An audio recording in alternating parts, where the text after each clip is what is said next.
Everyone says the same thing when you start talking about electric trucks. You're going to save a fortune on gas. It's practically baked into the sales pitch at this point.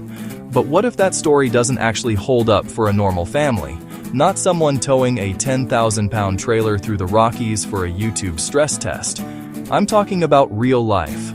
School drop-offs, grocery runs, weekend trips to the hardware store, the occasional dump run, the kind of driving most truck owners actually do.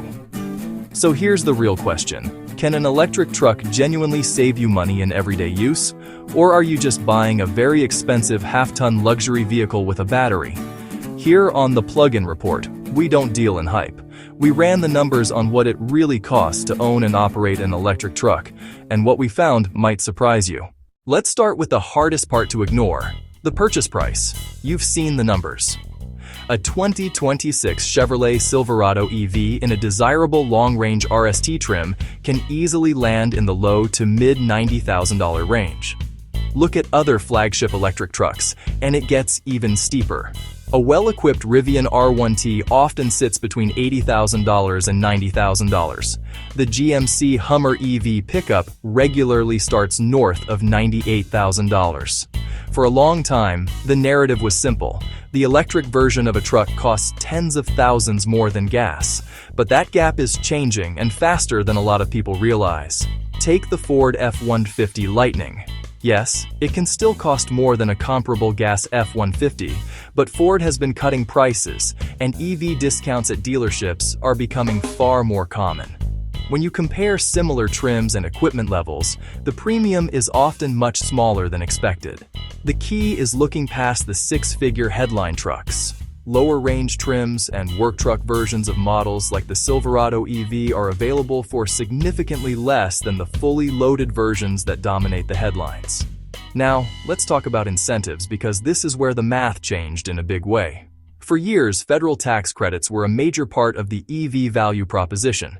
That up to $7,500 clean vehicle credit was often used to justify higher prices. But as of late 2025, that incentive is gone. Vehicles purchased after September 30th, 2025 no longer qualify due to new legislation. The rules were already complicated with battery sourcing and assembly requirements. Now, for a 2026 purchase, the federal credit simply isn't there.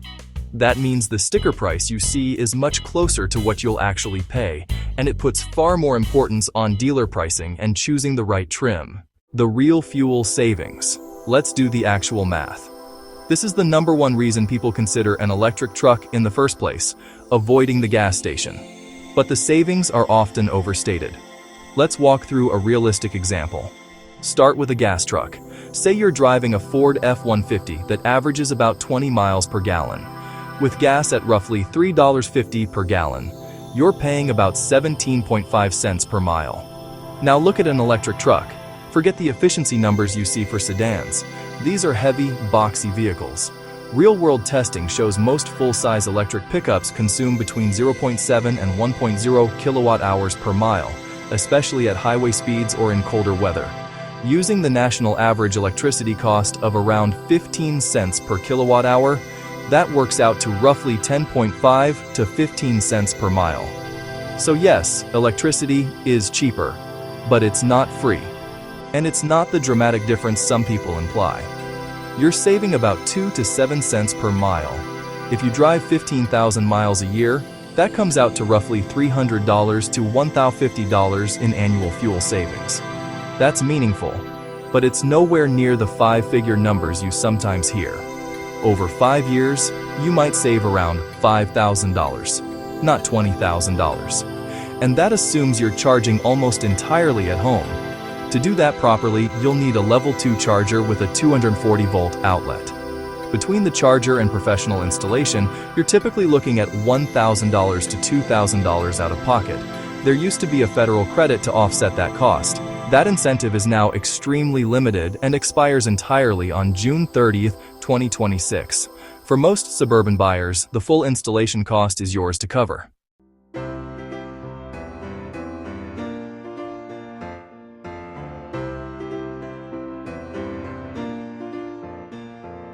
Quick pause here.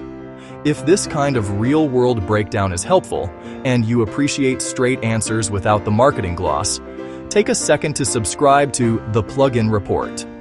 This is exactly what we do: cut through the noise so you can make informed decisions. Towing, the reality check.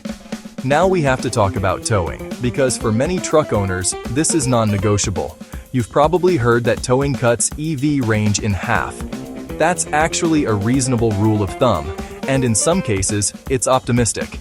Real-world data shows that towing a moderately heavy trailer typically reduces range by 40 to 60%. Add cold weather, a headwind, or a tall, boxy trailer, and the hit can be even worse. Take the Chevrolet Silverado EV. In its top trim, it boasts an estimated unloaded range of over 450 miles, which is outstanding for daily driving. But hook up a 7,000-pound travel trailer, and that range can drop to around 160 to 200 miles on a good day. The Ford F-150 Lightning tells a similar story, often landing between 100 and 160 miles when towing. That means charging stops every couple of hours on a road trip.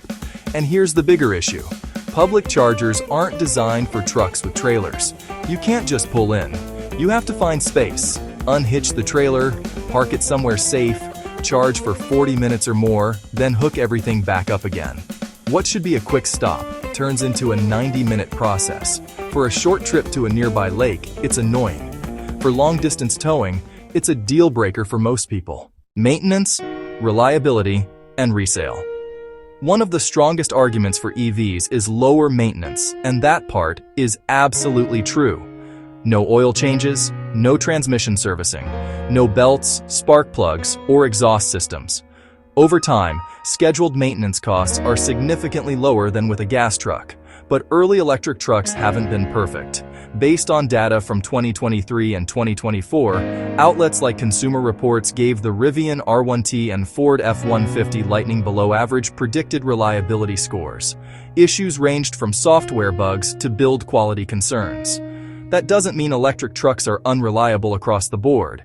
It does mean this is still relatively new technology, and early adopters are seeing some growing pains. The battery itself is well protected. Most manufacturers offer warranties of at least 8 years or 100,000 miles, which is now industry standard. Who should actually buy an electric truck? So, should your next truck be electric? The honest answer is, it depends. Without major federal incentives, the break-even point is harder to reach. The idea that fuel and maintenance savings will quickly offset the higher purchase price is, in most cases, optimistic at best. Let's look at 2 real-world scenarios. First, meet commuter Chris. Chris drives about 40 miles each way to work. He rarely tows, and when he does, it's a small utility trailer for a weekend project. He has a garage and can install a level 2 charger easily. For Chris, an electric truck makes a lot of sense. His driving is predictable. He charges overnight at low cost. He racks up savings steadily and enjoys a quiet, powerful daily drive. He's using the truck exactly where EVs shine. Now meet weekend warrior Wendy. Wendy runs errands during the week, but twice a month she tows a 6,000-pound boat to the lake 3 hours away. She also hauls lumber for family projects. For Wendy, an electric truck would be frustrating. Towing days would mean constant planning, reduced range, and inconvenient charging stops. The fuel savings from short weekday trips wouldn't come close to offsetting the compromises. The complicated future of trucks. Here's the bigger picture. For many traditional truck owners, the ideal solution may not be a full battery electric truck. Automakers know this. That's why vehicles like the 2026 Ram 1500 Ramcharger exist. It's a range-extended electric truck with a large battery for daily driving and an onboard gas generator that produces electricity for long trips and heavy towing. Ram claims a total range of up to 690 miles, designed to eliminate range anxiety altogether. Other manufacturers are widely rumored to be exploring similar solutions. So what's the real takeaway? Electric trucks today are specialized tools. They can be outstanding commuter vehicles, quiet, powerful, and cheaper to operate day-to-day than any gas truck ever built. but they remain compromised when it comes to long-distance towing. This isn't about ideology or hype. It's about being honest with yourself, running the numbers, and understanding how you actually use a truck. Are you driving the predictable daily grind or chasing unpredictable weekend adventures? Are you a commuter Chris or a weekend warrior Wendy?